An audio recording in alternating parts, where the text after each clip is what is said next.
ಇನ್ನೊಂದು ವಿರುದ್ಧವಾಗಿ ಪಾಪ ಮಾಡ್ತೀವಿ, ಸುಳ್ಳು ಹೇಳುವುದರ ಮೂಲಕ. ಪವಿತ್ರಾತ್ಮನಿಗೆ ಸುಳ್ಳು ಹೇಳಬಾರ್ದು ಪ್ರಿಯರೇ.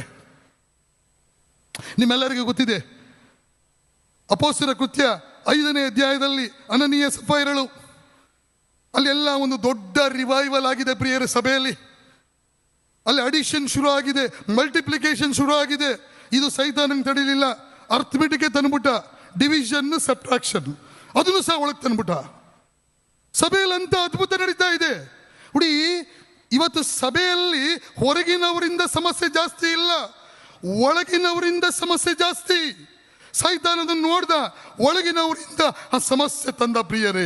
120 ಜನ ಆಯ್ತಿದ್ದು 3,000 ಆದ್ರು, 3,000 ಆಯ್ತಿದ್ದು 5,000 ಆದ್ರು. Addition multiplication.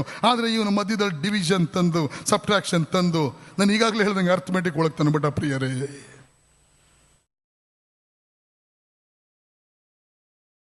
ಒಂದು ಕುಟುಂಬ ಆಸ್ತಿ ಮಾಡ್ತಾರೆ, ಸ್ವಲ್ಪ ಭಾಗ ಮುಚ್ಚಿಡ್ತಾರೆ, ಸ್ವಲ್ಪ ಭಾಗ ತಂದು ದೇವಾಲಯಕ್ಕೆ ಕೊಡ್ತಾರೆ. ಪೇತ್ರ ಹೇಳ್ತಾನೆ, ನಿನ್ನ ಹೃದಯದಲ್ಲಿ ಸೈತಾನ ಯಾಕೆ ಹೋಗ್ತಾ?